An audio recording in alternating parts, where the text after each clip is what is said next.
KFYI, the Mike Broomhead Show. Welcome to a special extended edition of the Mike Broomhead Show. We cover all the 1070. We have got a special guest to join us right off the bat. Welcome to the Mike Broomhead Show this afternoon. I got a message. I got a song. Can I get a witness? Tell me what's going on. As you know, the judge hands down her decision preempting part of SB 1070. Joining us on a Newsmaker line from D.C. is Senator John McCain. Senator McCain, thanks for spending a few minutes with us. Thanks, Mike. Good to be with you. We got your press release, and you've expressed your disappointment. Tell us a little bit about what's been said around D.C. about this, and I know that they tried to stop this lawsuit from even happening. What's your take on this? Well, my take is that the judge made a serious mistake, and we're very disappointed in the ruling. And the thing that's very, very disturbing is that the judge said that, and I'm quoting from her opinion, that if we carried out the Arizona law, it would, quote, will divert resources from the federal government's other responsibilities and priorities. Tell me what responsibilities and priorities would take a higher level of attention and effort than enforcement of our borders and to make sure that our citizens are safe.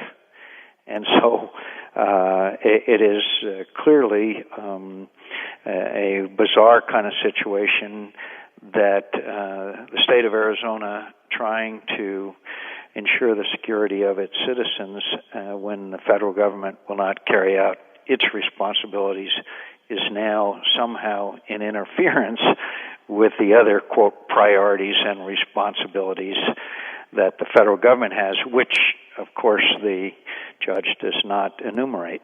You know, and today we know that what Governor Brewer is going to do at the state level with the appeals process and going from there. But on your end, you and Senator Kyle, what's the next step in Washington, D.C., and then, you know, the other members of the congressional delegation, well, at least for the Republicans in the House side? What's next for you? What can we expect from Washington? Get our 10-point plan in force. Most of the 10-point plan is simply a matter of funds, complete the fence, get the surveillance capabilities, and 3,000 guard to the border, and get our border secure and relieve this situation where there are, what are the estimates, Mike, 500,000 people living illegally in the state of Arizona.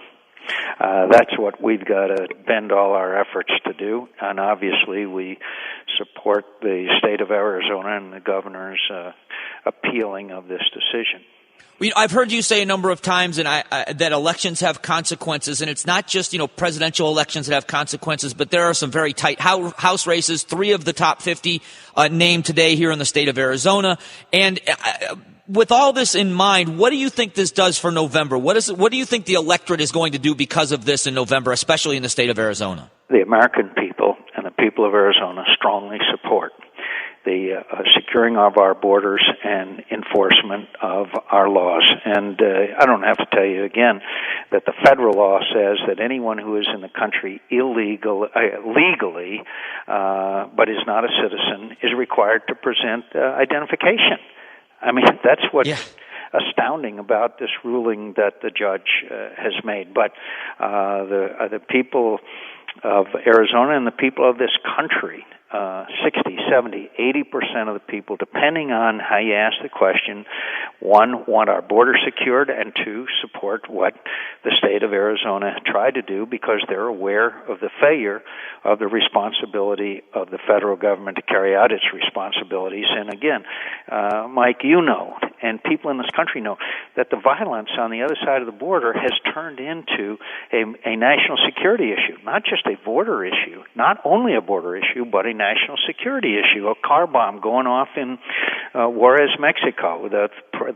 You know all the things. The chief of police of Nogales, Arizona, saying they're going to murder his policemen. 21 people murdered 12 miles south of Nogales. The human smuggling and drug smuggling now becoming more and more intertwined. The whole issue is now, how long would it be if we don't get our border secured, that someone who wants to come into our country, our state and our country, crosses our border to do bad things in America? and in Arizona. It's a matter of time, right?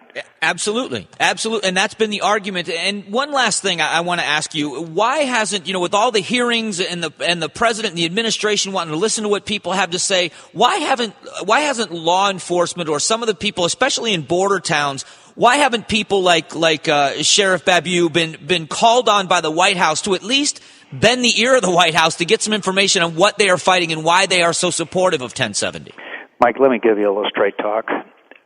This is about the Democrats and the president's effort to sew up the Hispanic vote in the 2012 election. I reluctantly come to that conclusion, but it is now politics, and it's about getting elections and winning elections. And look, I don't blame politics being played. I'm a politician myself. But when we're talking about a national security issue, it's reprehensible. And it's interesting because with over 70% support here in the state of Arizona for 1070, you can't get to 70% of anything in Arizona without a large group of the Hispanic vote being a part of it. With that in mind, I wonder why they think that. I mean, I think you're absolutely right, but I wonder why they assume that because 1070 is enforcing illegal immigration, that to be against 1070 would somehow sew up the Hispanic vote. Well, they have portrayed it, of course, totally falsely. The president began this parade when he said you can't take your child out for an ice cream cone in Arizona, and then of course Holder and Napolitano both saying they hadn't read the bill and condemned it first. So this is an orchestrated effort. They know that the largest growing demographic in America is the Hispanic voter, and if they can sew up the Hispanic vote in 2012 and years to come, then that obviously assures their majority. But see, I think Hispanic citizens are as concerned,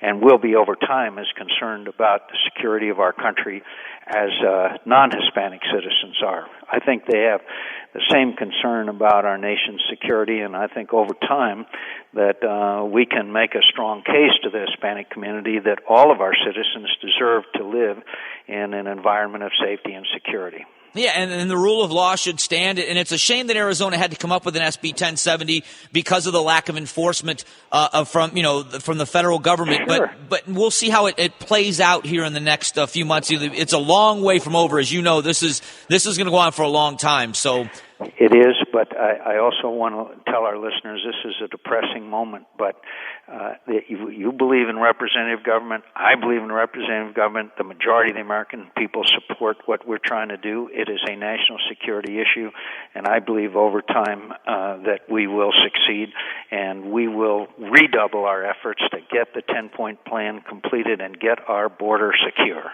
Well, I appreciate the time. I know I called you on short notice, and it's always good to talk with you, Senator McCain, and thanks for some perspective from Washington. Anytime, Mike. All right. Thanks. Thank you. United States Senator John McCain joining us on our Newsmaker line.